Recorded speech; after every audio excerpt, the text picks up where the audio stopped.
Ladies and gentlemen, let's get ready to mumble! Introducing first, in the black corner, in his trademark office suit jacket tie, with a record of over 8,000 tax returns and 1,000 vast statements lodged, standing 5'11" and weighing in at... He is the man with the tax plan, the sultan of spreadsheets, the baron of vast statements, the king of ka-ching. Hailing from Ballarat, Victoria, Peter Angel! And in the white corner, sporting his struggling artist casuals, with a record of 1.5 feature-length films, 1 web series and numerous award-winning shorts, standing 5'10" and weighing in at... The Kubrick of Claptrap, the Mac Daddy of the MacGuffin, the Caesar of subtext, the champion of all things indie, the arrogant know-it-all Israeli bastard, now hailing from Melbourne, Victoria, the unpronounceable... How do you say this? Itai Guberman! Sit back and enjoy as they trade opinion jabs, fighting for their favourites and battling politely through the best and worst of... well, anything they see fit, really. The accountant versus the filmmaker. The financial consultant versus the artist. What can possibly go wrong? Tune in and find out on the Best and Worst podcast, where it ain't all black and white.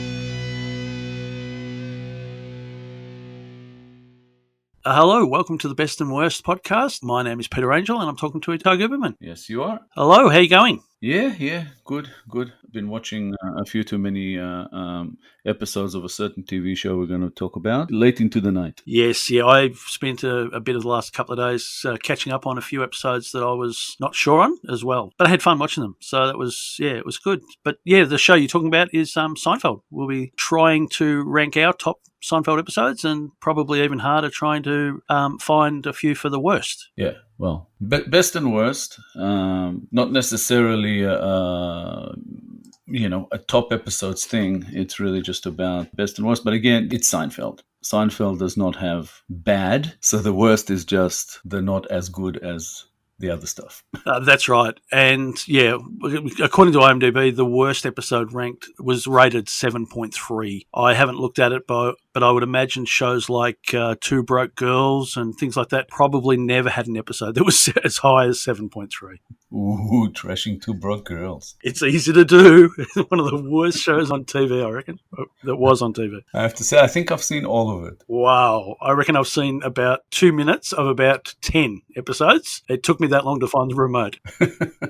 No, but it's probably worth mentioning Seinfeld, I think, for both of us is, if not the best sitcom of all time, it's probably way up there. Yeah, look, I can't think of any sitcom that ran more than 20 episodes that is anywhere near it. It is just so good. And it stands the test of time. I've been watching it the last couple of days, and pretty much every episode that I watched, I got something out of and hadn't really aged. No, maybe a little bit. I find that what has aged in the episodes is probably Jerry's stand-up. The material of the episode and the writing, I watch it now and I still think that's genius. Some of his stand-up probably has aged a little bit, but again, it doesn't really hurt the episodes. No, it doesn't. And his acting was never good, and it's still no good, but again, not any worse than a lot of people on TV. Not a good actor, but he's still very likable, so it works. That is true. All right, so, being the numbers guy, I'd like to have a look at what other people think and how they're rated, so I thought I'd start with the worst rated IMDb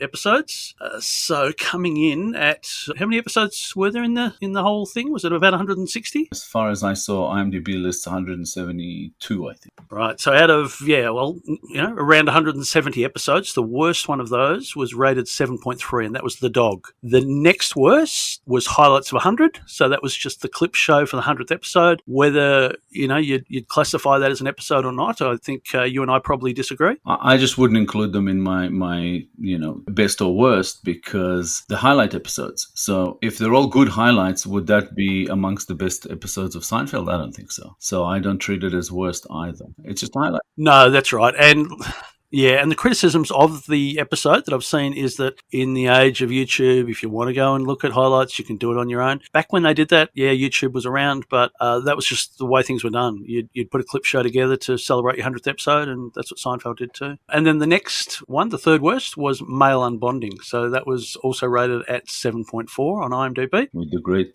Kevin Dunn. But worth mentioning, that was from the first season. Yes, and quite a few of the worst episodes were from the first season. It hadn't found its feet. There was inconsistency. The first episode had Kessler instead of Kramer. Yeah. There was no Elaine. Yeah, they really came into their own in the second season. And the first season was a short one, 6 episodes, I think? 5, I think, yeah. Yeah, you're right, 5. Yep. Yep, and one of those was the first episode, or I don't know, was it Goodbye, Good Luck, or something like that? It was Good News, Bad News. Good News, Bad News. And that was filmed, I think, a year before the other episodes. So it was almost like there was a 1 episode, 4 episodes, then they got into it. Yeah, that first season, yeah, they had pacing issues. It was, but yeah.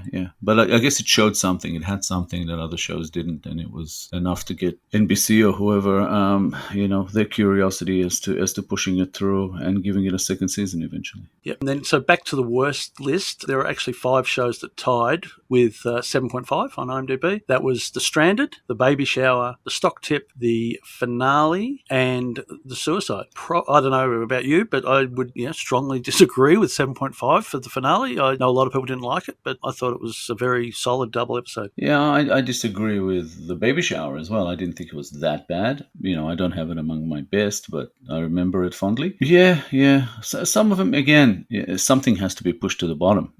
Most Seinfeld episodes are at least good, if not great. So that's right. Also, The Stock Tip was from the first season? Yes. Coming in at the 8th worst was, that first episode. So that ranked 7.6, as did The Robbery and The Stand-In. Yeah, and The Robbery is also from the first season. That's right. Episode 3, the top 10 on IMDb. We've got, it's a little bit difficult because there's a few episodes that tied. So coming in at equal either 11th or 9th, depending on how you look at it, there was The Yada Yada, The Hamptons, and The Chicken Roaster. Mm-hmm. And then coming in at number 8 was The Abstinence.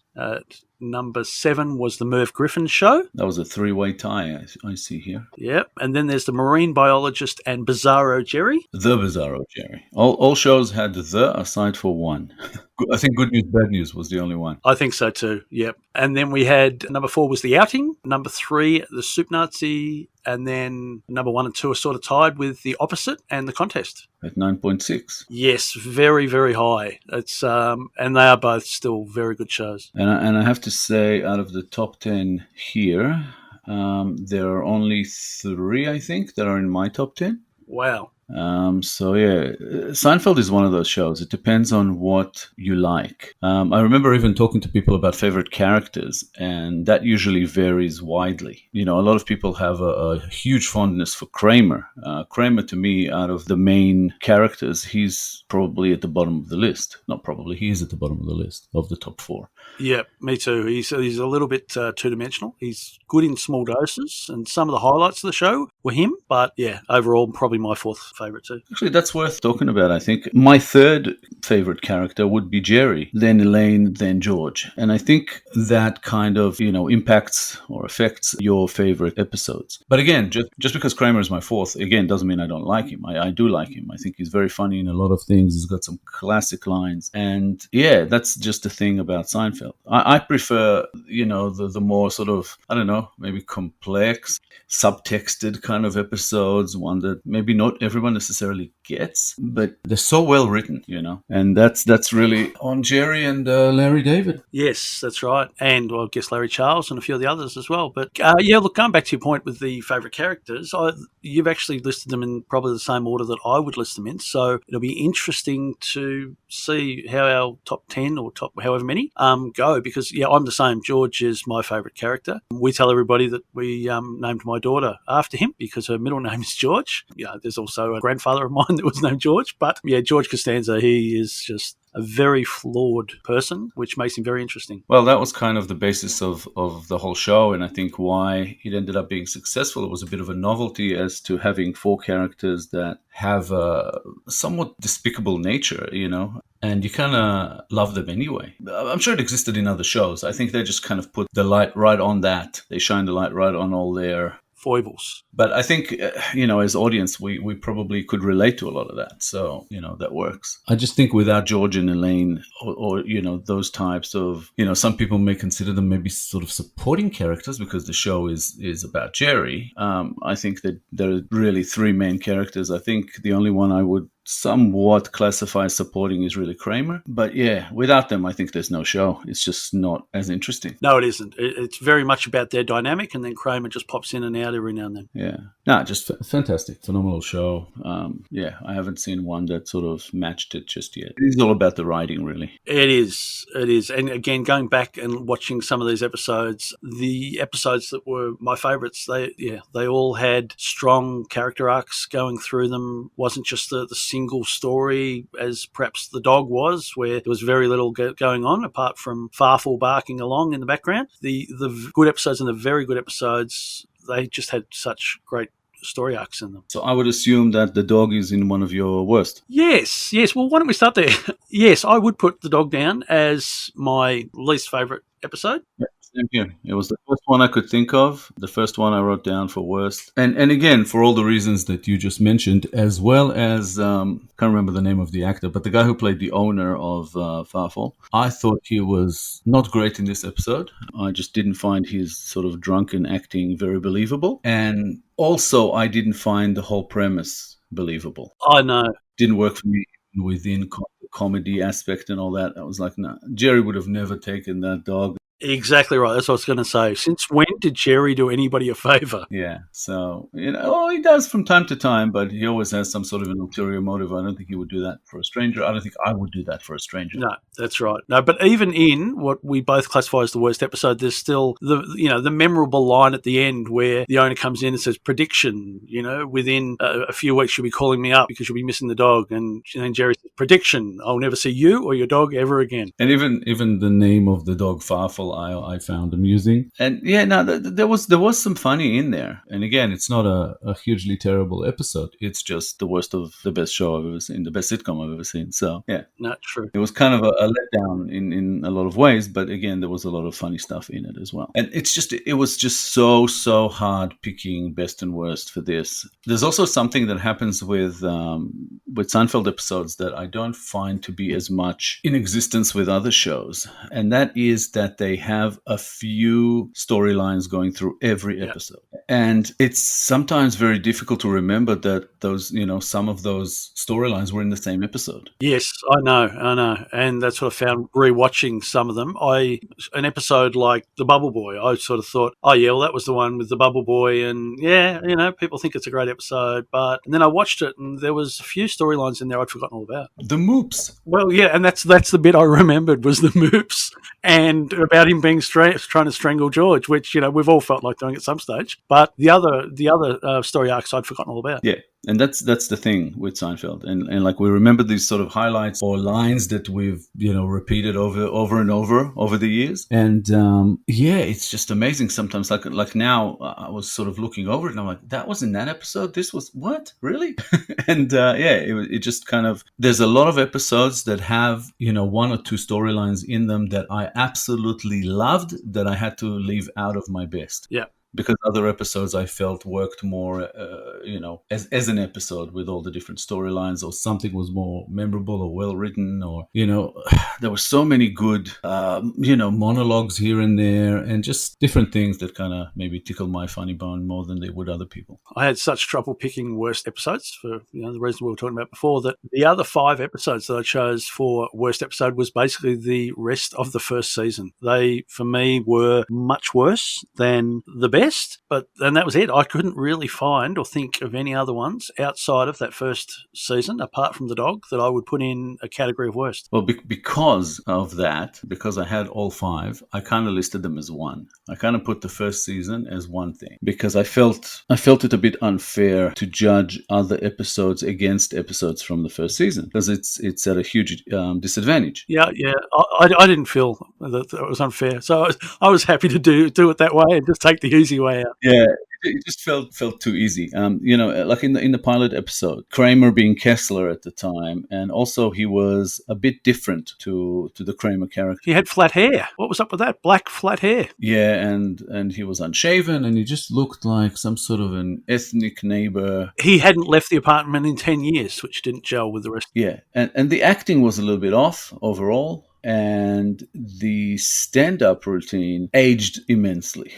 I just didn't find it funny at all. I watched that first episode. I was like, yeah, okay. And there was a lot more stand-up in that one. And then the inconsistencies was that Jerry was going to George for relationship advice. And George had a job and he was the confident one. Exactly. George was a successful-ish character. I think he was in real estate. Yeah, he was. But he was doing well, and he was just a different character. He wasn't the wreck that he is later on. He had some self-confidence, talking to women, whatever. But a lot of stuff was introduced in that first season that was sort of brought back in a bit later. And in episode 2, The Stakeout, which is, again, not a good episode, but there is some interesting stuff. It's where they introduce Art Vandelay, don't they? That's right. Art Vandelay was mentioned for the first time. And also Jerry's parents. And this is the one episode where Jerry's father was played by a different actor, not the actor that we see later on playing Morty. Yep. And the conversation he has with the parents was, to me, the highlight of the episode. And it was nothing major. It was just the way the three of them were sort of playing off each other. Yep. They asked him to name, I don't know, I think an actress or someone who resembles this woman. Lonnie Anderson. Yeah, the Lonnie Anderson bit was very funny to me, and it comes up later. And they're asking why he broke up with Elaine, and then he starts talking about how basically the sex was no good, and then they're looking at changing the subject. Yeah, because he got a bit too personal. But yeah. And the next episode, but that episode is probably the best one, I think, of that season. And again, it was wildly inconsistent within the episode even. But the third episode was the robbery, which just felt so forced. It did, yeah. It's like they had an idea for a story and they had to stick it in there somehow. And, Jerry goes away and Elaine apartment sits for him and he gets robbed while he's away because Kramer left the door open. And just something about it just didn't really connect. It wasn't well constructed, the episode. No, it wasn't to the later, much higher standard. It was, almost by the numbers. Yeah, but and the next one was Male Unbonding, which was in the bottom 10 on IMDb. And I think, it's a little bit harsh because it's probably better than the pilot episode or the robbery episode. It's the one with Kevin Dunn where, they're old friends and Jerry wants to kind of break up with him. And it started going the direction that the rest of the show is known for, where he's trying to break up with a male friend and the guy just starts crying and then Jerry sort of backs out of it by changing his mind and giving him the tickets and all the rest of it. So yeah, but I think that again it's the inconsistency because later Jerry would have got some pleasure almost from breaking up because he's detached from it. Yeah, and the fifth episode of the season was the stock tip, which again had funny bits in it, but as an episode, it was a bit all over the place. And the one thing that I thought hurt it the most was, again, the successful George. Yes, yeah, nobody wants that. And it's not the George we know. George is just not that character where he would say, you know what, I'm gonna the stock starts going down and George would be the first one to panic. In this one, Jerry panics and George says, I'm gonna ride it out, I'm going down with the ship. That's just not George.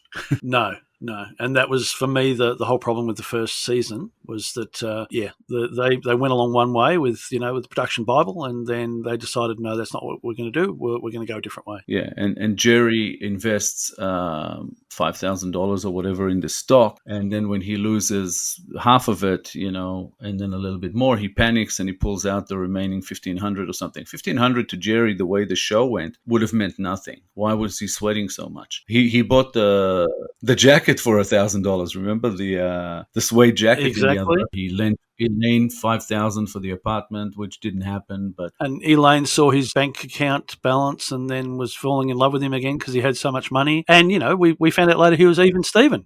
That's right. So most of this felt like an experiment this first season, which is why I kind of sort of clumped them all into one and thought I felt a bit off, just kind of naming those episodes as the worst. But as one thing, yes. Those that you have. Okay, well, I had a few that sort of popped into mind, but I couldn't remember exactly the names of the episodes or what else happened in the episode. But one of them was the Merv Griffin show. Yes, which, as we said before, rated in the top 10 for IMDb, which I couldn't understand. Terrible episode, completely unbelievable. Your suspension of disbelief sort of gets thrown out the window, where you basically have Kramer setting up his apartment with the props from the Merv Griffin show and talking to a non-existent camera and hosting guests as if he's hosting a show and everybody going along with it. Yes, I know. A little bit too moronic, even for a sitcom, and it just didn't work. It's almost consistent with the Kramer character, but the way everybody else responded to it wasn't. I know, but even with that, there was the funny bits where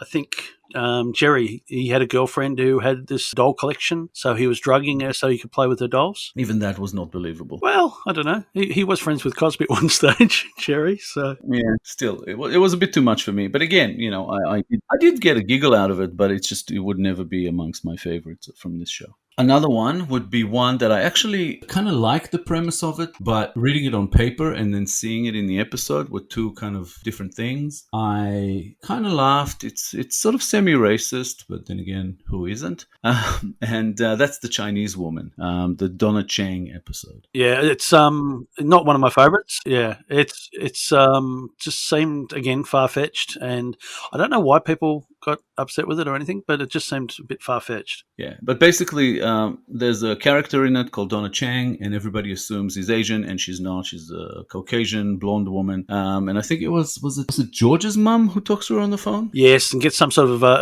advice, Eastern wisdom, and so she thinks that it's good advice. Yeah, while she thinks she's Asian, she thinks it's good advice, and then when she finds out she's not, she feels cheated and doesn't like her advice anymore. A lot of that episode was, again, to me, just a bit much. It just kind of didn't fully work. But I did love the concept. I thought that if that can be pulled off, that would have been great, but I didn't feel that they did. Another one I had on my worst list was, and again, I don't remember it clearly enough, but I remember not liking it much. And that was the Puerto Rican Bay. It's the one where they spend, I think, the whole episode in the car. Yes, that was the public holiday. So they were on their way somewhere, and then there was a parade, and they got stuck, and then they had to sort of break up as they need to go to the toilet and things like that. Yeah, I just found it a little bit too different to the rest of the series. It's as if it's an episode from a different series. It wasn't very Seinfeldy to me. Something in it was missing. I just didn't find it funny enough. Yeah, I didn't mind it. I know that I think it was the second or third last episode of the whole series, and there's a point where Kramer accidentally sets fire to the Puerto Rican flag, and so it was deemed to be racist, and I think it was pulled from syndication at one stage. But that was Kramer being Kramer. That wasn't really anything, racist. Yeah, so not one of the strongest, but then there was a couple of good scenes. There was where Elaine was on one side of the street and she had to try to cross to the other, and there's a whole group of people, and she was trying to lead them under the bleachers, and then I think they got stuck and she started making out with some guy. And then there's where Kramer needed to find a toilet, so he pretended to be interested in buying an apartment, and he went up there as penny pincher, and he introduced himself as a wealthy industrialist who can buy and sell people like himself every day. But yeah, basically he just wants to use the toilet. So he goes up there, uses the toilet, and then as he's coming out, George Costanza's there, and he's come as Art Vanderlei.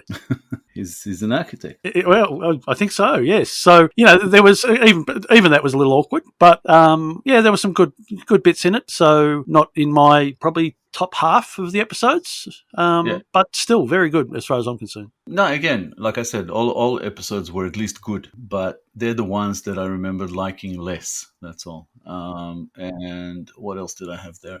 I had the heart attack episode from season 2 where George thinks he has a heart attack. And in similar fashion to a lot of episodes that I like less, it's really about suspension of disbelief. And there was a thing there that was going on with the ambulance drivers. Oh, they were arguing about something, is that right? Yes, and then they stopped the ambulance halfway, and then they drive again. They were arguing about, I can't even remember what it was about. But again, it just was so far-fetched. It was like that would never happen in real life or even in this sitcom in a way. It was a bit much. And that was also when, after having sort of a heart attack scare, he didn't actually have a heart attack, he just had a panic attack. He goes to like a healer and he gives him something to drink and George's face turns purple. That's right. Look, it's such a very forgettable episode. I think he had tonsillitis or something and he thought it was a heart attack. It was a bit silly. Yeah, they did speak to him about his tonsils. You're right. Yeah. Yeah, look, until you started talking about it, I'd forgotten all about it. Yeah, it was so far-fetched that to me it borders on almost bad writing. I shouldn't say that about Seinfeld, but a little bit, just bad choices maybe. And yeah, I liked some bits in it when Elaine was flirting with the doctor, and there was just little bits and pieces. But again, it stood out to me as one of the episodes I liked less. Yeah. I'm just having a look here, season 2, episode 8. So I'm wondering if that was some material left over from the first season. Anything's possible. It felt like it belonged in the first season. I think maybe the last one I have here in the worst episodes is also one that is amongst a lot of people's best, and that's the chicken roaster. Yeah, I did get some laughs out of it and everything. It was enjoyable. It was a good episode, but I think it belongs in that sort of bottom, maybe at least 20 episodes of the series. Again, just too unrealistic. A lot of it didn't quite. Yeah, very wacky, where Jerry decides to save the job of a friend who works at the Kenny Rogers roaster to give Kramer his apartment. And so then Jerry becomes Kramer because of lack of sleep and because of the lights flashing. And yeah, very strange. And again, not believable, which is always a problem for me. Yeah, it seemed almost like it was an episode for Jerry to pretend he was Kramer. There was one little thing that I remembered in an episode, but I didn't include the episode because I thought the episode was still good. But that was the one with Pigman. Remember that one? I do, yes. And George's car gets flattened by somebody jumping out of the hospital. Is that right? And he's trying to get his money back. And then Kramer's going room to room trying to find the Pigman. Yeah, to save him. And in the end, I think it's just piggybacking him out of the hospital, kind of running out. Yeah, again. But there were so many good things about that episode, like the parking spot thing, with George parking right outside the hospital and wanting everybody to see his parking spot that he was so proud of. That was hilarious. And then, of course, the car getting flattened at the end because of its proximity to the hospital. But yeah, but the Pigman, sort of plot line in there was a bit weird for me. I thought it didn't really help the episode. But as a whole, that episode is not in my worst. I just thought it was worth mentioning that there were things along the way kind of like that in different episodes. Probably picking the worst is harder than picking the best, but it's pretty hard to narrow down 150 very good episodes of Seinfeld down to a top 5, 10, 15. It was very difficult. Well, out of a series of 170 episodes, I think there is a solid, probably almost 100 episodes that are just great. Yeah, at least. Yeah. That makes it very, very difficult to pick your best. So I picked, I think, 12. Yeah, and I've got 15, of which I narrowed it down to 10, but any of my 11, 12, 13, 14, 15 probably could have gone into the 10 as well. Yeah, and I'm sure that a lot of your 15 would probably not be in my 12, but they're easily just outside it. There were many, many episodes that I liked, and for various reasons, I kind of decided something has to go. Eventually ended up staying with the ones that I just couldn't let go of, Well, since I've got more, I might start. I'll go with the first one that I couldn't get into my top 10 was the Chinese restaurant, which was a very, very good episode, but just couldn't squeak it in there. Yeah, I'll just say that it's definitely in my 12, well, it's in my 10, and it's in my 5. Oh, well, okay. All right. Well, what did you think of it? Why is it in your 5? It's just something about that episode. I think over the years, I don't know if we discussed this before, but you and I went to university together. Yes. Many, many years ago. That's where we met. And that's around the time that Seinfeld was on. This is probably one of those episodes that we quoted the most. Yeah. Out of all of them. And just that little punctuation at the end of the episode when, throughout you have, they're basically waiting for a table and they can't get one and they're waiting and they're waiting and they're waiting. And the guy, the restaurant owner, I think, he keeps yelling out, Cartwright, Cartwright throughout the episode, and everybody kind of is looking around, where's Cartwright? Yeah. And only later, George finds out that Cartwright is how this guy tried to pronounce Costanza. Yes. And after they decide to leave because they couldn't get a table in the end, he yells out Cartwright, and somebody says to the gang, who's Cartwright? And George says I'm Cartwright. And yeah, I found that hilarious. It was just, yeah. Yeah, I still do, and I'm a cricket fan, and so I watch the cricket whenever it's on. And at the moment, there is a player called Hilton Cartwright, and he's playing in the Big Bash. And every time he does something, I yell out Costanza. It makes sense. Well, it makes sense to me. It probably makes sense to my wife, but my kids just look at me like they've got no idea what I'm talking about. And they never will. Probably not. So, no, very, very memorable for that. And also the fact that it was basically in real time. They got there at the start of the episode. They're waiting. They kept getting told, 5 minutes, 10 minutes or whatever it was. And I think they're going to have something to eat before going to Plan 9 from outer space. Mm-hmm. And I think that, because this was before mobile phones, George is trying to get in touch with his, I think, a girlfriend or somebody that he wants to be a girlfriend, and there's only a payphone, and somebody won't let him use it. And it's just all those frustrations that you wouldn't have now because you'd have a mobile phone. But back then, made for very, very funny TV. It reminded me also, I don't know, it wasn't in that episode, but there was an episode where they're trying to go to the movies. It was that Rochelle one, actually, I think. Yes. Yeah. And I didn't include it in my list, but it would definitely be in my 15. And it's one that I found a little bit similar to the restaurant in the way of the writing style of it, that it all kind of happens in the one place. Yep. They're all in line, trying to get tickets, and somebody's got to stand in for somebody else, and somebody goes and they're looking for someone, and it's just a whole, kind of like chasing their own tails in a way. Yep. And I really, really enjoy watching, the gang in that type of scenario. Yes. So the Chinese restaurant to me was just brilliant writing. I just loved it. So I'm not going to say exactly where. I'll reveal it later, but it's high up on my list. Perfect. And it was in season 2, episode 11. So that was, for me, probably where Seinfeld really hit its straps. It seemed to be, well, as we've discussed, season 1 was not great.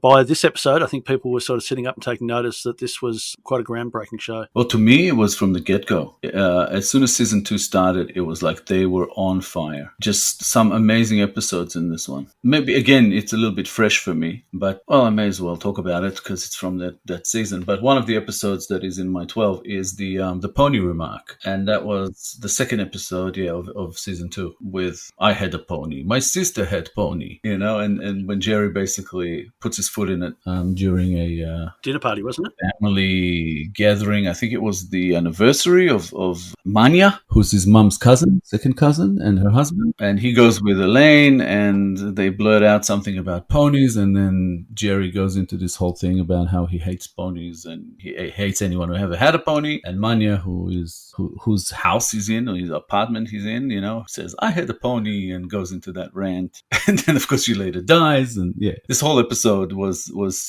just a lot of fun for me. And it was basically where Seinfeld was going, where the show, was going. It finally had that about it. Was that the episode that he had to go to her funeral, and so he had to miss out on his softball game as well? Yeah, he had the baseball, softball, whatever it was. He just had his best game ever and took them into the final. And he was very, very happy with that and proud of himself. Apparently the best moment he's had in his life since they just mentioned some girl's name, but they don't tell you what happened. And then after he insults Manya, the next day they get a call that she died overnight. So nobody wants to say it, but everybody thinks that he pretty much killed her because she was so upset after he said what he said, and she went to sleep and her heart couldn't take it. And then, sort of out of guilt, he goes to the funeral and misses out on the final game. But as the funeral sort of goes on, it starts raining, and he's very happy because that means that the game would be postponed. And he does end up playing the game, but he plays the worst game of his life and they lose. Like ridiculously bad, that even Elaine says to him at one point, I was watching you do it and I couldn't believe what you were doing. I thought for a second they changed the rules of the game. And so he was saying that it's basically, he was thinking that Manya put a hex on him for what he did. So yeah, again, just ridiculously funny episode. Yeah, and not in my top 15, wasn't even in the top probably 30 I was looking at, but then like a lot of Seinfeld episodes, you talk about it and you think, yeah, that was actually very good. Yeah, and the next episode of season 2, the third episode, was the jacket. Where he buys the suede jacket, very expensive jacket, and Elaine's dad, Lawrence Tierney, who is just absolutely fantastic in it. And he's a famous writer, and he comes to basically have dinner with Elaine. Elaine to see her after he hasn't seen her for a long time. And she needs a buffer, so she gets Jerry and George to come along, and they're, of course, afraid of him. He's a very intimidating character. George, in this episode, keeps singing Master of the House. That's right. Yep. And then Elaine doesn't bother turning up. Well, she does, just very late, because Kramer delayed her. Because he was asked before he asked Jerry and George if they can come with him, drive his car, but just wait for 2 minutes while he gets some pigeons. That's right. Magician's doves or something like that. Yeah. Yeah, and we only find out later that Elaine sort of showed up after Jerry and George have left, and she saw Kramer, and he asked her, and she fell for it. The 2 minutes that are never 2 minutes. It took a long time, and she was late for the dinner, and then they were leaving the place where they met and going to the restaurant from there, which I assume was his hotel, I think. I can't remember exactly where they met, but they went from there to dinner, and it was like a 5-block walk, but it started snowing, and Jerry was wearing a suede jacket. And this jacket had, the inline of the jacket was pink. Yeah, pink, very, and very white. pink. Yeah. Yeah. And of course, Elaine's dad was like, yeah, you look like a pansy. You're not wearing that with me and my daughter, in the streets. So Jerry turned it back to the way it was and, of course, ruined the jacket. And in this one, Kramer scores both of Jerry's jackets because of that. He takes the ruined one and he took his leather one before that. Exactly right. Yeah, he weaseled his way into getting the original jacket, which was really nice. And then when the suede one was ruined, Jerry was just going to throw it away. And then Kramer said, oh, I'll take it. And then there's this like a pause where Jerry's expecting him to offer him the original jacket back. But of course, Kramer being Kramer, he keeps them both. And at one point, Elaine's dad gets annoyed with George for singing those, again, pansy songs because he thinks apparently everyone's gay. And the beautiful thing about this episode was the way they kind of wrapped it around at the end when they talk about after Kramer takes both jackets and Jerry asks Elaine where her dad is. And she says, well, he's driving back to Maryland, I think, or somewhere. And then we see him in the car driving along and then he starts, Master of the House. He starts singing to himself. And that was the way it ended. And I thought that was just, beautifully written and great way to end an episode. Yeah. There was also a good bit in that I remember where Elaine's dad is talking to George and Jerry and he's not that impressed with them. And I think he finds out that, he's a comedian. And he says, oh, I was in the war with a comedian, a real funny guy. He got killed. And then later, Elaine says, oh, yeah, my dad really likes you. He says that you remind him of somebody that he served with. Apparently it was a funny guy in the platoon and he got his head blown off. That reminded him, Jerry reminded him of him. Yeah, funny guys don't last very long, and he didn't really like him that much, I guess. And so those two episodes, the pony remark and the jacket, were both in my 12, and another one from season 2 was in my 12, and that was, I think, the 5th episode of that season was The Apartment, which was the one where Jerry finds an apartment for Elaine somehow, but the main part of this episode was actually Elaine taking him and George to a party that is to do with the marathon being run in the city at one of her friends' houses. And it gets pretty funny from there. That's right. Jerry helps Elaine find an apartment in his building. And as soon as he does it, he kind of realizes she's going to be living right above him. She's going to be popping in all the time. And he tries to back out of it. And throughout the episode, it kind of goes back and forth. Like he finds a way out of it and then he's in it again because of Kramer, who solves the problem. And just very funny. And that was one of the reasons that when Elaine brings him to this party, she introduces him to everyone as her savior who found her an apartment. That's right. And then in the end, the apartment ends up going to these a rock group that just kept playing the same song over and over. So of course Jerry's even more disturbed. They play a lot of different songs because Kramer comes in at the end and he starts sort of weirdly dancing and then he says, "Oh, I love the song they play after this one." That's right, yeah. And that's right. There was another thing in that episode was that George hears that some guys wear wedding bands, even though they're not married, when they go out to pick up women, and women love that. So he borrows, I think, Jerry's father's wedding band, and he goes to the party wearing it, and he kind of strikes it lucky with like the first 3 women, all attractive. Strangely enough, the first one was like a Caucasian blonde. The second was an Asian woman. And the third was a black woman. Interesting. I didn't think of that until now. But he kind of strikes it lucky with all of them who really like him, but they decide not to do anything because he's married. So if he didn't have the ring, he would have actually done well, but he ends up striking out because of the ring. And one of them works, I think, at Madison Square Garden and says that, she could have got him tickets to any sort of thing at all. Yeah, backstage to any sporting event. And the Asian one says to him, "It's a shame that you're married because I'm really into bald men with glasses." That's right, short, stocky. Yeah, that's right. Yeah. Yeah. And then the black woman says to him that she is not a fan of relationships, but she's very good at physical relationships that can go on for a long, long time. Yeah. But because he's married, there's nothing to talk about. And he tries to get the ring off as she walks away. And yeah. So in this episode, one of the funny things is that Jerry, every time he gets kind of roped into helping Elaine actually get an apartment in his building and getting out of it and then falling back into it, he keeps making the mistake himself, and he tries to tell George how much of an idiot he is. And George says, please, a little bit of respect, for I am Costanza, king of the idiots. So yeah, George keeps his reputation, very proudly for being the biggest idiot. That's right. And then there's some woman in the background that starts yelling at the people across in the marathon. Yeah, at all the runners. You're all winners. And George follows with, I'm the king of the idiots, but a new contender has emerged. Yeah, that's it. Yeah, no, it's really good. Yeah.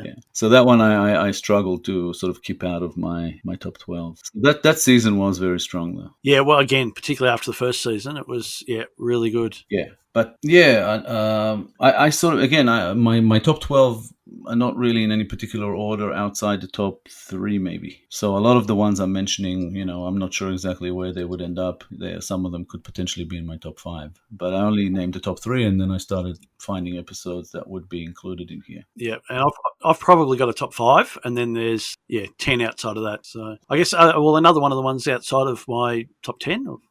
If that's the way you want to look at it, would be the Rye. That was the one where George and his fiancée and George's parents have dinner over at Susan's parents' place, and they bring a rye with them, and then because it wasn't served, George's father decides to take the rye back home with him, and so then George has to try to find a way to get a rye back in there because it's going to... Susan's parents, they suspect that Mr. Costanza has taken it with him. And something with a fishing rod outside the window, is that it? Yeah, so the plan is that George is going to get Susan's parents out of the apartment. So Kramer has got himself a horse and a hansom cab for a couple of days. So he's got that on loan. So George sets up this like a date for Susan's parents to have a hansom cab ride around Central Park. But of course, Kramer has bought a whole lot of very, very cheap food. Beefarino. Yeah, so he started feeding it to the horse. So the horse has really, really bad flatulence. So while Susan's parents are there having a ride and it starts out well, it just stinks so much that they want to be taken home. So in the meantime, George is waiting at the apartment for Jerry, who's gone off to buy another one of these rye. And he gets to the shop a little late, and there's a little old lady who's bought the last one. So then Jerry ends up fighting with the little old lady, stealing it from her, running off down the road with it like it's a football. And of course, that comes back to bite him or his father a little bit later because she ends up being in the same retirement village as his parents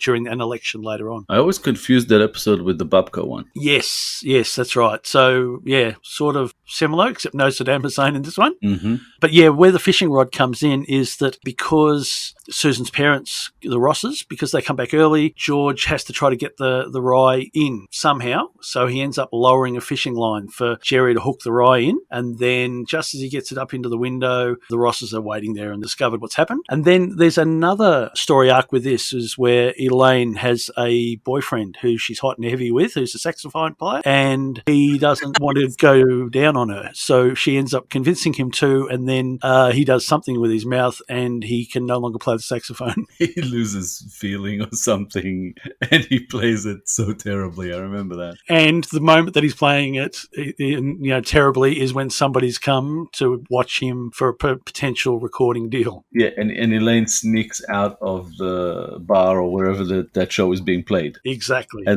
it's happening, she just leaves him there and just gets out. Yep. Yep. So another episode with a lot going on. But again, I probably couldn't stick it into my top 10, but it is another very good episode. Yes, it is. Yeah. Yep. And then I've also got Bizarro Jerry, which, very, very interesting episode in that there's a Jerry and there is a Kramer and a George who are the exact opposite of Elaine's Kramer, Jerry and George. And so she has to decide whether to leave her old friends and go with the new ones or to stay with the losers that she's already got. Yeah, that one, it's a good episode, but it's not in my probably top 50. There's also the storyline Jerry is dating someone with man hands. So that sort of added a little bit to it too. Yeah, that was funny. That I like. For some reason, those kind of little, tidbits in episodes, are very funny to me. And also where George, he gets into this exclusive group down in the meatpacking area because he's got a photo of an attractive girlfriend. So then they let him into it. And then when he loses that photo, he's no longer allowed in there. And then he goes down to the club with Jerry and it's disappeared. That was sort of,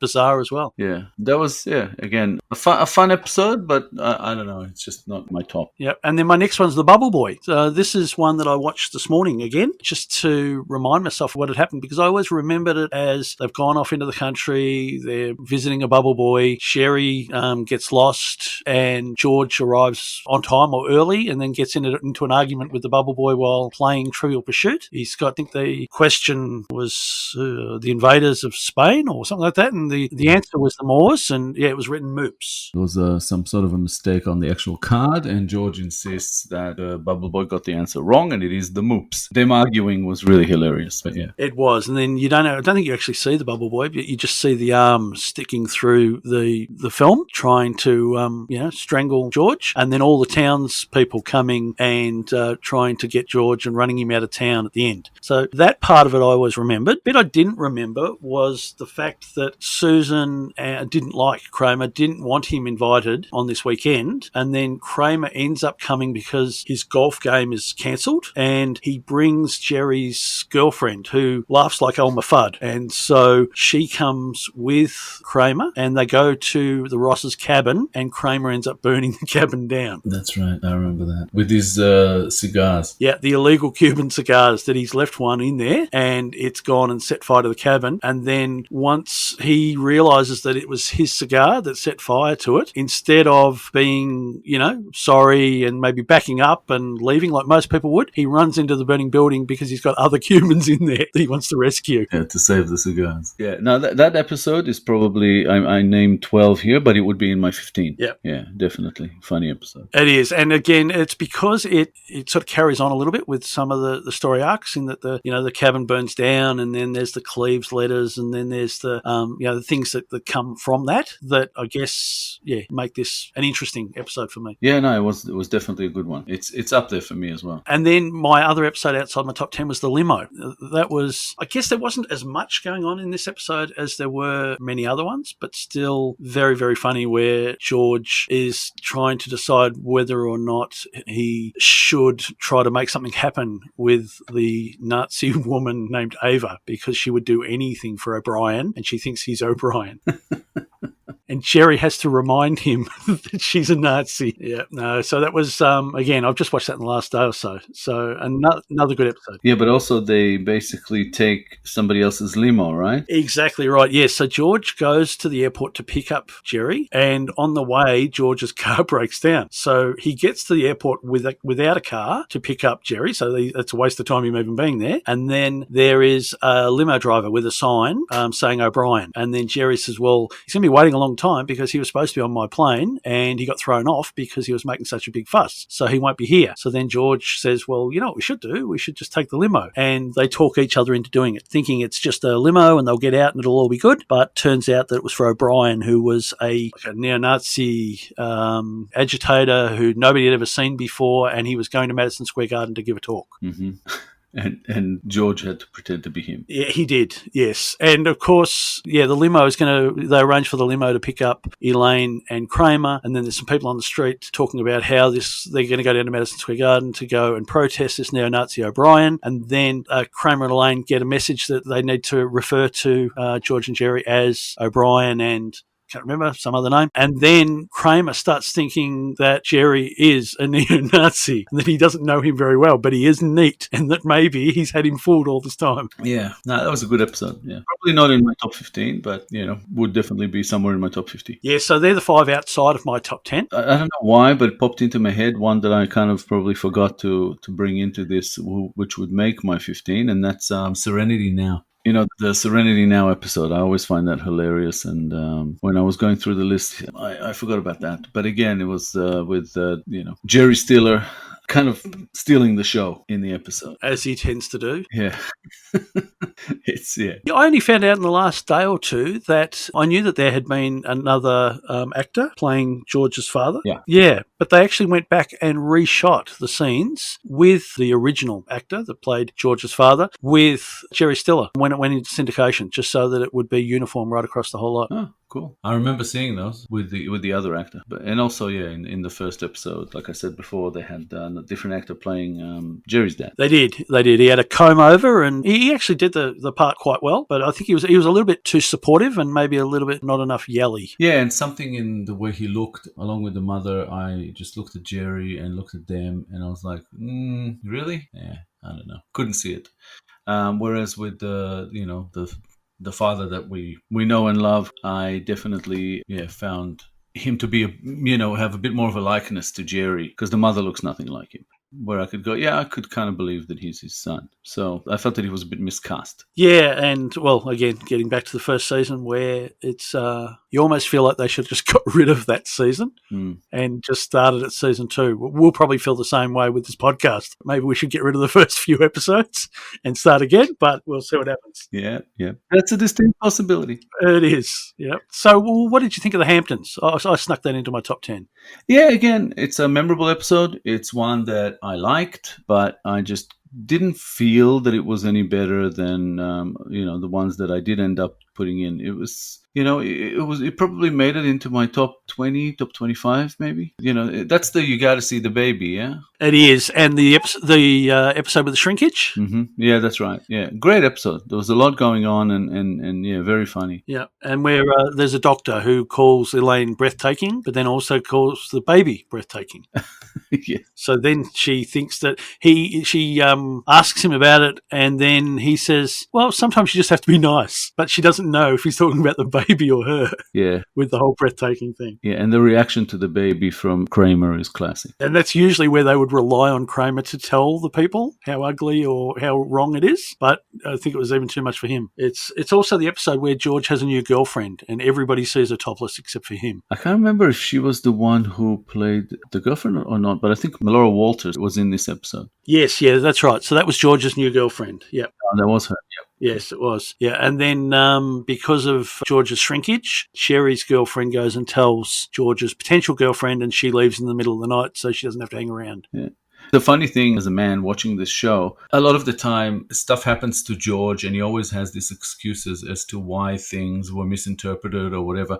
But with shrinkage, I actually know that that's true. And when I was watching it, I was like, this is probably the first time at that point that I could say, yeah, George had something there. He had a legitimate excuse potentially. He did, but then, did he go over the line when the next morning he made everyone eggs and put the lobster that Kramer had illegally got in the eggs and served it to her when she said, no, I don't want to eat it because it's not kosher? Well, he tends to always go over the line, so yeah. Yes, he did. Yes, yeah. Yeah, his little revenge, but yeah. Yeah, and then I think the episode finishes with Kramer, he gets dobbed in for illegally taking the lobster, and so he's picking up trash from the side of the road, and then George stops the car at an apple stand, and Jerry's girlfriend or ex-girlfriend or whatever throws a tomato and gets him in the face. But with George being seen by Elaine naked, is that right? No, it was by Jerry's girlfriend. But that's right. And Elaine just found it very funny. But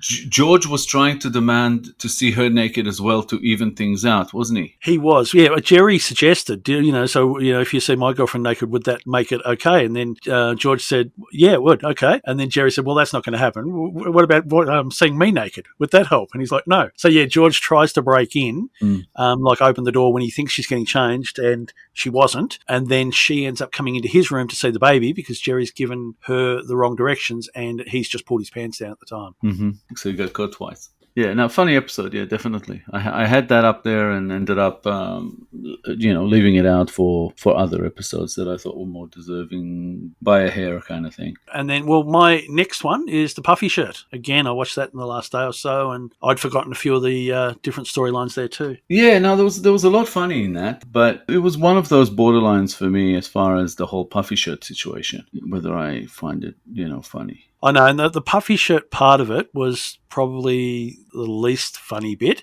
The fact that she's a low talker and he can't hear her and he agrees to wear this shirt on a show and all they're doing is making fun of the shirt. And then you can hear her yelling out, you bastard or whatever from the audience. And then he says, that I heard. Yeah. That bit was funny. And then also when George accidentally stumbles across a hand modelling career and then she pushes him into an iron that Graham had left on, and then that ruins his hand modelling career. So within one episode, he's gone from the perfect job for him because his hands have never seen a single day of solid work to nothing again. And he's got to move back in with his parents. Which is always a bonus. Yeah, so that's why it snuck in for me. It wasn't so much the shirt, although, when, the thing where Jerry says, I don't want to be a pirate, is pretty funny. You look like a pirate. I don't want to be a pirate. Yeah, no, again, it's a funny episode, but probably outside my top 50, I think. But like I said, the top 100 are so good that it's like... It's really splitting hairs, isn't it? Yeah, it is. Yeah. And then, my next one is The Fire. How many are you up to? I am up to my 8th favourite. So I've almost caught up to, I think, where you're at. I still have 9, I think. But The Fire, George basically pushes through the line ahead of women and children to run out when he thinks there's a fire. Exactly right. And then he says, no, I was just clearing the way. It was at his girlfriend's son's birthday party. Yeah. So he's arguing with a clown, and then there's a small fire, and then he pushes his way through. Yeah, definitely a memorable one, and that one I think was one of those episodes where it really cemented George's character or lack of one. Yeah, because it also ends with George going to the comedy club, and then there's a prop comic who pulls out a fake gun, and then George does it again and sort of pushes his girlfriend out of the way after explaining all this whole time that no, she was mistaken. He wasn't pushing everybody out of the way. He was clearing the way. He does it again. So then... He just knocked her down and ran out. Exactly. Yeah, George-wise, very good episode. But then there's also the bit where somebody comes and heckles Jerry, and so then he goes to their workplace and heckles them. Yeah, that's right. That was funny. The ultimate comedian's revenge. Yeah, like the ultimate, not just revenge, almost fantasy, but yeah. Now, I can't remember. Was that the same episode where Kramer is driving the bus? I'm Batman? Yeah. Was that the same episode or not? I'm not sure. Again, like I said, it's so hard to sometimes put them together because so many things were happening in each episode. And a lot of the times, all these little things are classics. As soon as you said him driving the bus, I said, I'm Batman, because that's what... You're Batman. I am Batman, yeah. It is the same episode. So basically, somebody's lost a toe or something and he's trying to save it. And so then he ends up, there's somebody on the bus and he gets into an argument, a fight with them. And then the bus loses its driver. So then, Kramer decides that he has to drive the bus. Just got it here. Kramer says, this bus is out of control. So I grab him by the collar and I take him out of the seat and I get behind the wheel and now I'm driving. Jerry says, wow. George says, you're Batman. Kramer, yeah, I am Batman. Then the mugger, he came to and he starts choking me. So I'm fighting him off with one hand and I keep driving the bus with the other. Then I managed to open the door and kick him out at the next stop. Jerry, you're still making all the stops? Kramer, well, people kept ringing the bell.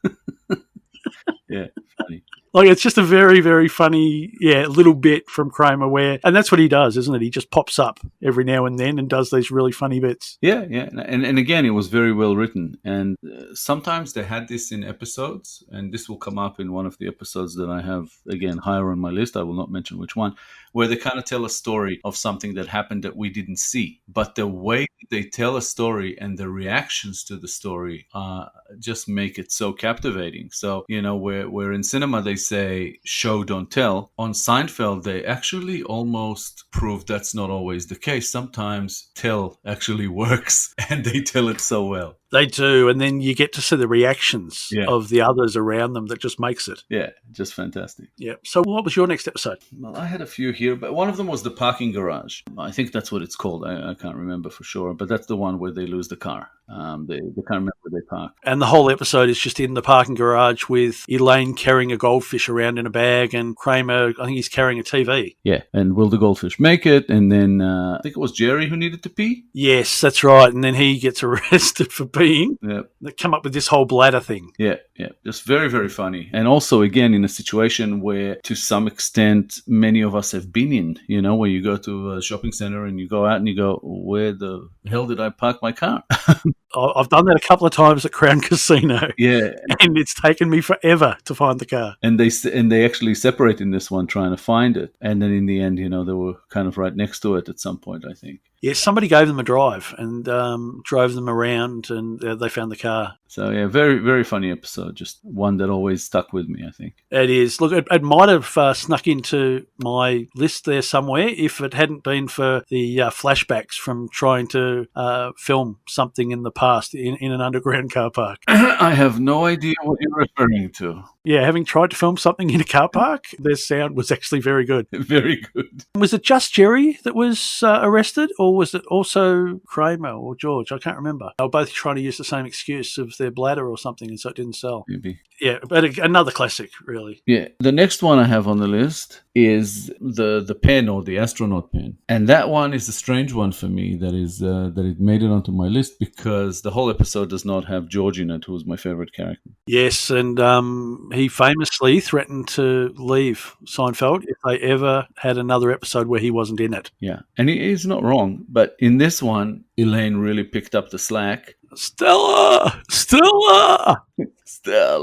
Where she sleeps on the fold out bed and puts her back out, and she's on painkillers, and this is all happening at time at home in Florida. But not just Elaine picked up the slack in this one, it was also Jerry's parents and their friend, the one who gives him the pen. Just very, very funny episode. That whole conversation that they have about the pen and everything, it's just the whole back and forth, and having Jerry's mom and dad there with their very surprisingly, actually, like, they weren't Jewish characters, but very Jewish comments I found.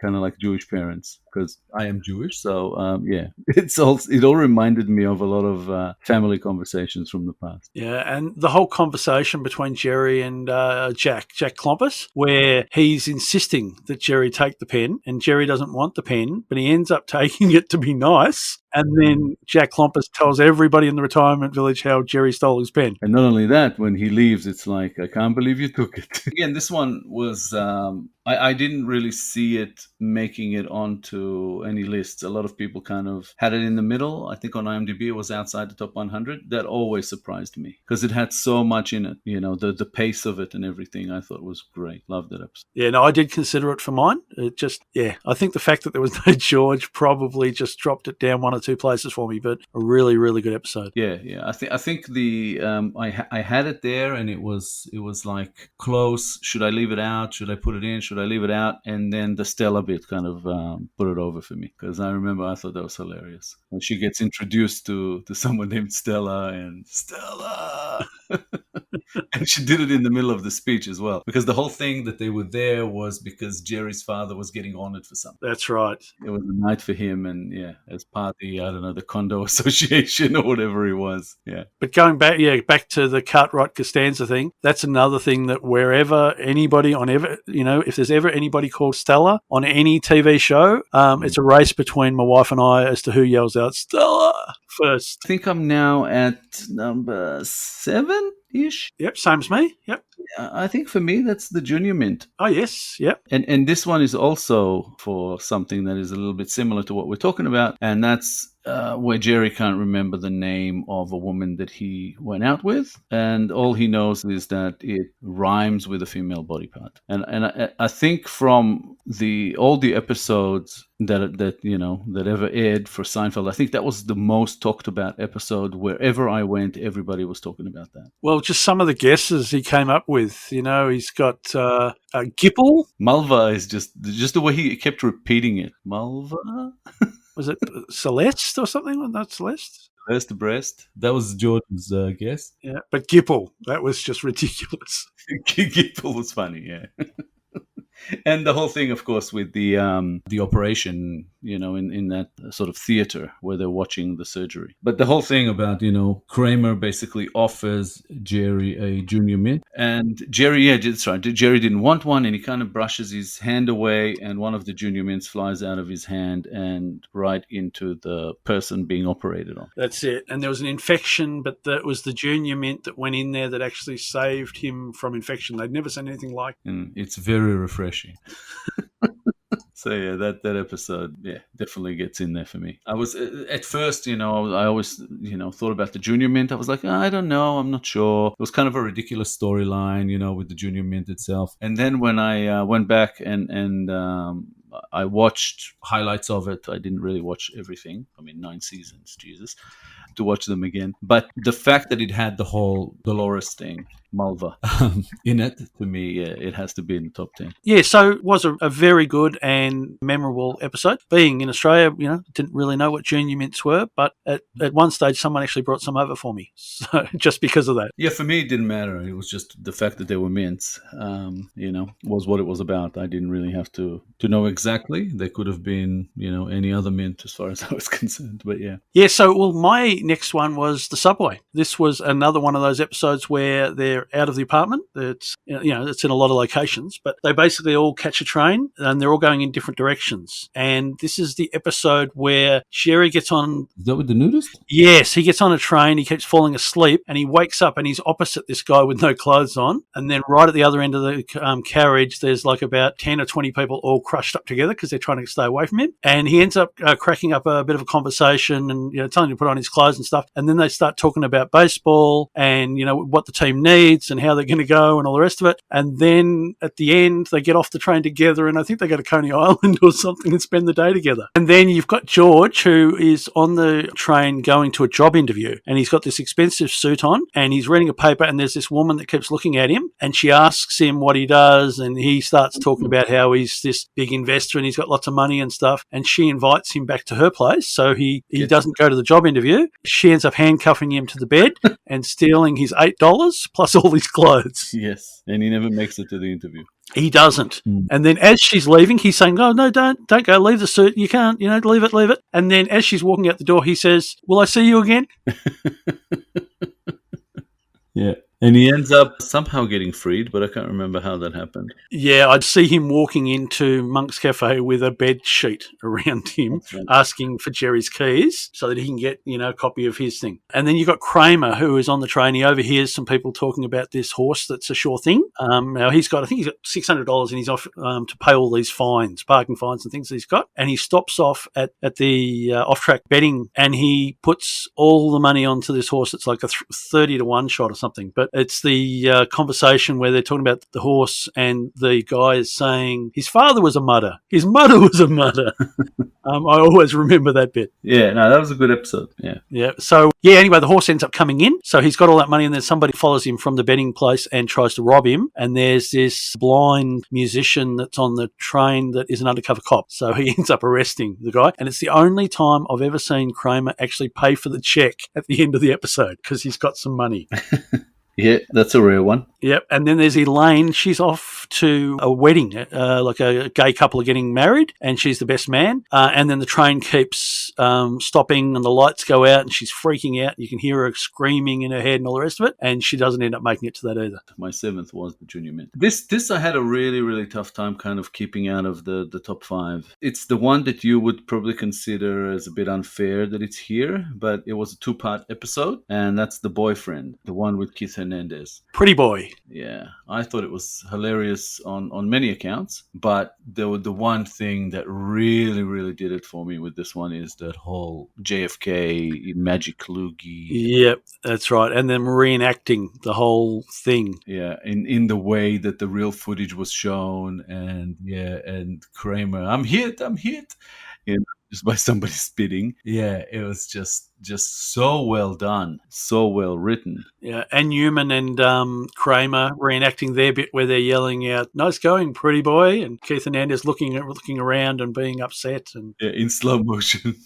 And even all the flirting between Elaine and Keith Hernandez, where he's saying that the way he sees it, he's rounding third and he's going for home. And then she's saying, no, you haven't even got to first yet, you know? But also the fact that Keith Hernandez and Elaine were kind of hitting it off, and her and Jerry were kind of fighting over him. That's right. And Jerry was annoyed because he'd set up a meeting with Keith, and then Keith called it off to go out with Elaine. Yeah. And so then Elaine at one stage says, who are you jealous of, me or him? Also, there was the whole thing about Keith asking him to help him move. That's it. And Kramer is saying, no, you can't help him move. Don't prostitute yourself. Yeah. And then, of course, at the end, him and Newman are both very happy to help him move. Yes. But yeah, no, I think again, I didn't actually remember that this was a two-parter, but just that everything about it was great. But the JFK thing definitely put it over the top for me. I love that kind of parody involved in this, about, you know, over some true story, obviously, and where they took it, you know, where a magic bullet became a magic loogie. That kind of writing, like, it really appeals to me. I just love doing that, you know, parodying something by changing the subject matter and making it completely ridiculous. Yep. And that's kind of what they did here, and I thought it was very, very well done. Yeah, another positive with it was that Keith Hernandez makes Jerry Seinfeld look like a good actor. Yes, and still he was likable as well, because you go, oh, he's a baseball player, he's not an actor, but he just seemed like such a good sport doing it, and he seemed to enjoy it. Yeah, that's right. Yeah, no, it was very good. Yeah, no, great episode. So I left it out of the top 5, I think, because it was a double episode. So I kind of deducted a couple of points for that. But it would have probably ended up in my top 5. The writing was, just amazing. Yeah. So look, my number 6 is The Strike, and it's basically in there for Festivus. Festivus for the rest of us. There were some other good bits in it, but yeah, that for me is why I snuck it in there. The feats of strength? Yeah, well, that was the whole thing with Festivus. George got in trouble with his, with his boss. And so then he had to explain to the boss why he was as he was. And he explained about Festivus, and the boss didn't believe him. So he brought him home for Festivus, which is, you know, a day or two before Christmas. I should know, we celebrate it every year. My son's now getting big enough that the feats of strength, he's almost beating me in. But just the fact that he's made up this holiday and he comes back and it's, you got to tell everybody how they've disappointed you in the year. I just thought that was genius. Another bit about the strike episode was, the reason that George got in trouble with his boss was because he was too cheap to buy anyone a present. So he decided to give everyone a coupon as a gift from a charity, which was just something he made up. And then I guess the weakest part of the whole episode, the reason it's called The Strike, is because we find out that Kramer had been on strike for 12 years and that now that his wage had been lifted to the level that he wanted it to be at 12 years ago, because over time minimum wage had rise, he went back to work at the bagel place. And I think he lasted a day and then that was it. Yeah, and I think Newman was involved in this episode too. I remember what, but of course, you know, Jerry Stiller again kind of stealing the show in this one. It does. Oh, and there was also where Jerry was dating a woman with two faces. So in some lights she was beautiful and some lights she was really, really hideous. Yeah, that's right. They did some light play on that one, I remember, yeah. So he had to wonder each time which person was going to turn up, whether it was the beautiful one or whether it was the really, really scary one. Yeah, no, that was a good episode. All right, so what's your number 5? My number 5 is The Library. The one with Bookman, who's like the book detective. Yes. The one where... Tropic of Capricorn, was it? Yeah, and Tropic of Capricorn, Tropic of Cancer, whatever.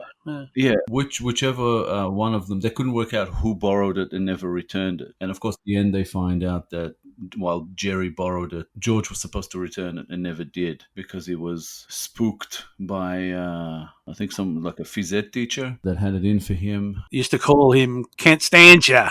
Yeah, which was very funny. I always thought that was a really good episode. And who was Bookman? Who was the actor? Is it Philip Baker Hall? Yes. Yeah, that's it. He was in a lot of Paul Thomas Anderson films. So yeah, very good actor. And I just was always impressed at how he kept a straight face throughout the whole episode, where Jerry couldn't. I was watching his scenes with Jerry, and Jerry was always half smirking, like he was about to laugh at what, you know, Philip Baker Hall was doing, and he was, you know, working very hard to stay in control. Because a lot of it was just hilarious. And again, just a very sort of dramatic actor playing a comedic role that just worked beautifully. And yeah, he was the guy from the library detective, and his name was Bookman. That's right. Yeah, and that was probably one of the few episodes that I think it had flashbacks as well. Well, yeah, to George being in high school and Jerry, but yeah. That's right. Playing themselves, and it was terrible, but still funny. It was meant to be ridiculous, but yeah, it was funny. Yeah, very, very solid one there too. Yeah, it's just one of those that I just remember how much I liked it when I saw it, and yeah, it was one that straight away was listed in my top 5. Yep. So my number 5 is the Soup Nazi. Again, yeah, a good episode. I liked a lot of things about it. Yeah, it's definitely in my top probably 30. Yeah, only top 30. Yeah. I think people went gaga over this episode, and it kind of maybe dropped it down the list a little bit for me. Very funny. The actor, I can't remember his name, the one playing the Soup Nazi, was very good. Larry Thomas. Was that the one with the sort of side story with Kramer and those gay couple that he was really intimidated by? Yeah, Elaine gets the armoire, and then Kramer has to watch it because they can't bring it into the building on a Sunday. And so then the street toughs that show up later in the Puerto Rico parade one, they come and they just steal it from him, the street toughs. Yeah. Yeah, and this gay couple. Yes, yeah. And then later the Soup Nazi gives Kramer another armoire, and in the drawers of that are all of his recipes so that Elaine runs him out of business. Yeah, and she does it beautifully at the end. No soup for you. Yeah. It's also the episode where Jerry and George try to out-schmoopy each other with the affection. Yeah, the schmoopy was funny, definitely. But yeah, no, to me the highlight is definitely Elaine going back to the Soup Nazi after she's got his recipes and sort of reading them off one by one, and yeah, at the end throwing a "no soup for you" at him. Oh, gee, she looked mad too, didn't she? She was fantastic. Yeah, Julia Louis-Dreyfus, to me, just awesome. Yeah, and then also at the end when the Soup Nazi's throwing all the soup away, so Newman is running down with this pot to try to get as much as he can of the mulligatawny or whatever it was. It was a good episode. But again, to me, top 30 is high praise. Out of 170. So yeah, it's one of my sort of more sort of favorite episodes, but yeah, not in my top 15. Yep. And then my number 4 is the marine biologist. Interesting. You've got to have that in there somewhere, surely. Interesting. Well, it's my number 2. Yeah, it's my second favorite episode. And again, the sea was angry that day, my friend, like an old man trying to send back soup in a deli. The whole show don't tell. They just again showed that it doesn't have to be that way. It's him telling the story, that amazing monologue that he does there, and everybody's reaction to it, and especially maybe my favorite bit of acting from Michael Richards in the whole show was that hole-in-one comment at the end when he realized that he was the one who, shot that ball right into the whale's breathing hole. I know, and he'd hit something like 600 balls and only one had gone out, and he'd got a hole-in-one. And even just where George just told the story, and he's like, I looked directly into the eye of that great fish, and then Jerry says mammal, and George says whatever, and he's pretending to be a marine biologist. He was going out with someone, and he was pretending to be a marine biologist, and of course they go for a walk on the beach, and here you go, a beached whale. I know, and I think instead of "is anyone a doctor," I think someone yells out, "Is anyone a marine biologist?" And then she yells out yes and pushes George, and of course he has no choice, and he goes in there, and in part of the story he says, then the wave come and flips me over, and I'm on top of the big fish, mammal, whatever. Even at the end when he's telling that story, and then he's talking about the golf ball, and then Kramer said, what is it, a Titleist? And George nods, and then Kramer says, yeah, hole-in-one. And then George is saying about how everybody went wild, it was like Rocky, they come up and they threw their arms around, the girlfriend threw her arms around me, and those tears were streaming down our faces, and I thought, now's the time to tell her I'm not a marine biologist. Jerry says, well, what happened? George says, she told me to go to hell, and I took the bus home. And that's just so George, he can't have a win, can he? But keeps shooting himself in the foot. He does. But even today, I go with friends or whatever, and anything to do with starting a story, or even sometimes when we're near the ocean or whatever, and I always say, the sea was angry that day, and people just look at me. But yeah, that's just Seinfeld. that speech, that little monologue, is to me the best monologue in the whole of that show. Well, because I think Elaine's side story in this episode was when she was supposed to be editing a Russian author's thing, and Jerry had told her that War and Peace was originally going to be called War, What Is It Good For? And she repeats that story to him. And she tells that story in the limo. And she sings the last bit. Absolutely nothing. Say it again. Yeah. Yeah, no, that was funny. Yeah, very solid. Yeah, she was stupid enough to actually fall for it. But yeah. So that was your number 4? That was my number 4, yes. My number 4 is the opposite. What's the opposite of the marine biologist? I don't understand. What? No, I gotcha. Yeah, the opposite. The name of the episode is The Opposite. It's the one where Jerry is even Steven, and George decides to basically do the exact opposite to anything that comes to mind to have a chance at succeeding at anything, and it works.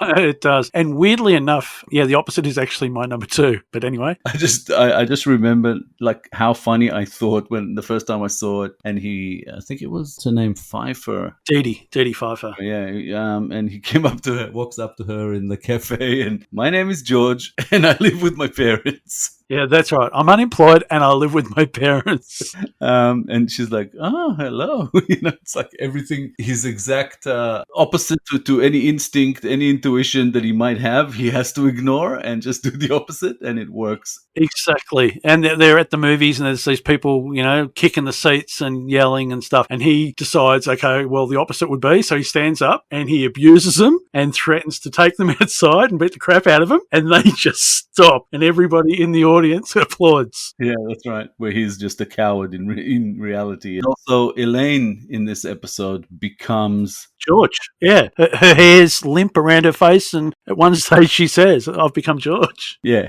So they switch places, and Jerry is, of course, even Steven. And to prove it, I think he throws money out the window, like a 20. She does. Yeah, she goes and tests it. Yeah, she takes the 20. And George finds the 20 too. He finds the 20 and walks upstairs. And then Jerry finds the 20 in his coat pocket. Yeah. Even Steven. Exactly. And there's even a bit there where George says something to Elaine that is a little bit hurtful, and Elaine just stares him down and says, is that the opposite of what you think you should have said?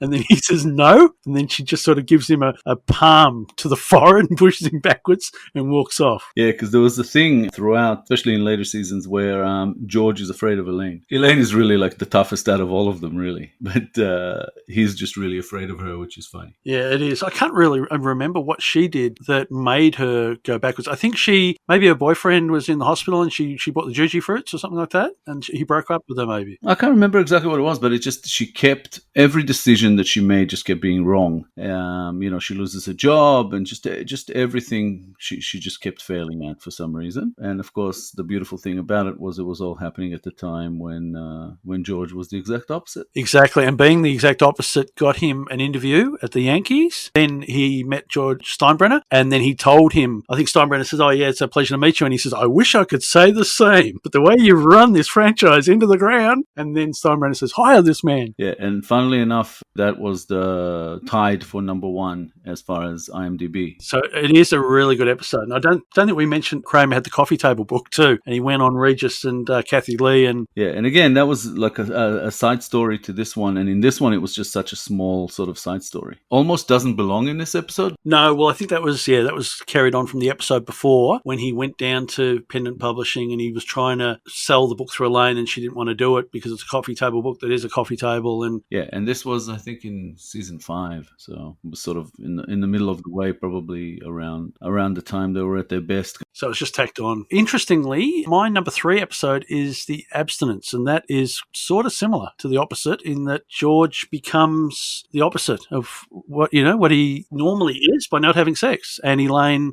she stops having sex and she becomes an idiot. Yeah, it was, to me, To tell you the truth, I can't remember which one of them came first. I think this one was later. It was in season 8. So I think that was the case to me why the abstinence, while hilariously funny and clever and everything, was too similar to this one, and it felt a little bit like it's copying itself. So the abstinence like didn't rate for me, but I do remember finding it very funny. And it wasn't so much for what the episode is about, that when George doesn't think about sex or doesn't try to have sex all the time, he has more time for other things and all the rest of it. It was that he basically became like almost genius level when he wasn't thinking about sex, and I thought that was just hilarious. Just taking it that extra step forward. Yeah, it was. And yeah, the story was that his girlfriend had mono, and so he couldn't have sex for 6 weeks. So it wasn't like he'd never not had sex before. Is that right?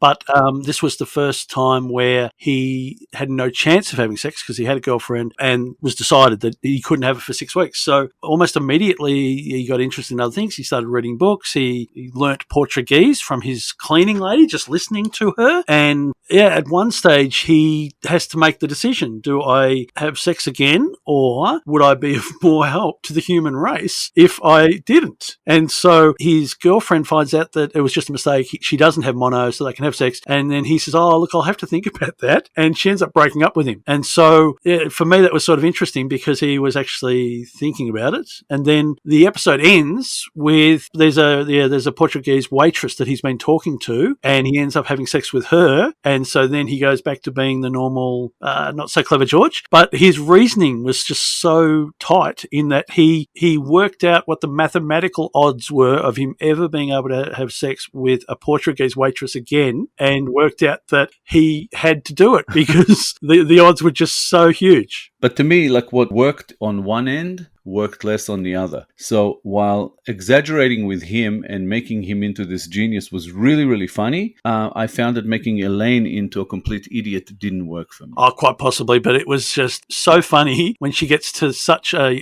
bad level that she's watching these two tires spin around and she's clapping her hands. It was just hilarious. I know what you mean, but it was hilarious. It was hilarious, but it was also, for me, it brought it down a bit as far as the quality of writing, because it just did not make any sense. Whereas with George's character, I could kind of understand because he was playing out of character. She wasn't playing out of character. She was always about sex and having sex. She always had this boyfriend. She has the JFK Jr. episode, remember, when, she's behind him in class, and yeah. So it just didn't work for me. It's like, how is she any different from usual? Why is she getting so stupid? It just didn't make sense. Because this was the one time where she had decided that she couldn't have sex as well, I guess. Yeah, she was with a guy who was trying to study to be a doctor, and so decided to stop having sex with him, and they would spend all their time studying and all the rest of it. And so then he ended up passing and then dropping her because, it was always his plan when he became a doctor to dump whoever he was with and to find somebody better. And there was also like the side stories in this one I thought were a little bit weaker, especially Kramer and his smoking lounge. Yeah, it was. But then, with Jackie Childs, he's always good. Yeah. But Jerry's, I quite like Jerry's one. He was bumped from Career Day at his old school. Yeah, a few times. So he was bumped a few times. Yeah, then the episode ends with Letterman cancelling him because word is that he'd been bumped a few times for a lizard, and then he was booed off the stage at his last school thing. So, but Letterman would let him know if anything opened up. Yeah. Again, a solid episode. I just felt that if anything, I had to pick one of the two because they were so similar and, in concept. And I tend to kind of go with the original in that case, and the original here was funnier. So I went with the opposite rather than abstinence. Yeah, no, I think because I found them both so good, I've just put them both in. It's but that's me. Yeah, no, because again, the subject matter really works, for us, for you, for me. We kind of like that type of humor. So again, it really worked for me, but I just felt like I've got two of the same. And because one copied the other, I took the original. What did I say? My number 4? Yeah, my number 4. Yeah. So, well, I'm up to number 1. So what are you up to? Number 3? My number 3, we talked about before, but I didn't mention, where it is, and that's the Chinese restaurant. And again, for all the reasons that I mentioned before, very, very, very, very funny episode. One of the most memorable ones for me. Number 2, I just mentioned before, which is Marine Biologist. And number 1, I think. Should we say it together? Well, between the top three, though, I have to say it was kind of a close call. I was kind of struggling, but I think this one consistently has been my number one Seinfeld episode over time, and I have not been able to bring it down. No, and it's rated it's rated number one on IMDb, and it's the one that everyone mentions. But there's a reason for it, is because it is just so well written. Yeah, and it was in season 4. So not so, they had 5 more seasons after this one, and it remained the top episode, by a fair bit. Yeah, it is the contest. Absolutely, yes. So the contest, yeah, exceptional episode. Definitely, it's. I don't even think about it as just the best Seinfeld episode. I think about it as potentially, one of the best TV episodes I've seen in anything. Yeah. So, well, how does it start? It starts with George treating his body like an amusement park and deciding that he's never going to do that again. Well, as a result of being caught by his mother, she takes a fall. And even then, him telling the story, which again brings me back to this show don't tell thing that just doesn't work with Seinfeld. They're better at telling. But he tells the story of how she's clutching the walls as she's falling down. And she kept yelling, George, why? Yeah, and you can see her doing it, Georgie. And I just thought that was so funny. And this episode just kept getting funnier and funnier. So the writing was just spot on. And of course... well, they decide to have a bet that none of them are going to...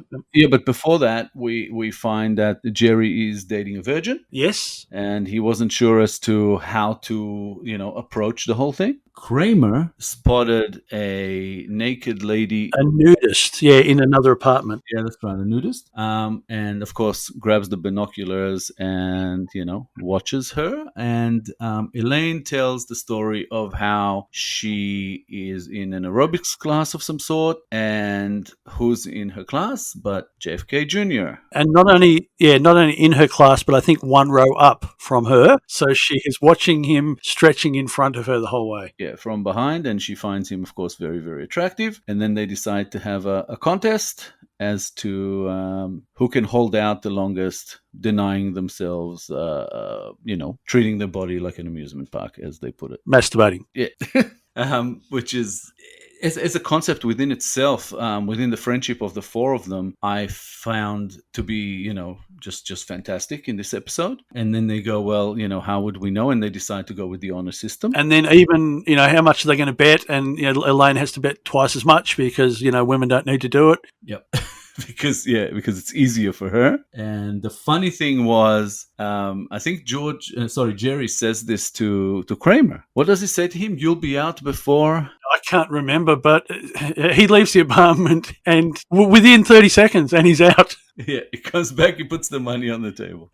And that was just hilarious, but also very believable within, the storyline. And of course, for him, it was the woman across the road, the nudist, the kind of, and Jerry and George and Elaine are all struggling, throughout the episode. And to add to George's situation, he goes to visit his mom in the hospital, and in the bed next to her, which he can see through a sheet, so it's basically like a silhouette through a curtain, there's a very, very sexy woman getting a sponge bath from a very, very sexy nurse. So then he starts going to visit his mother just to watch that, even though he's in the contest.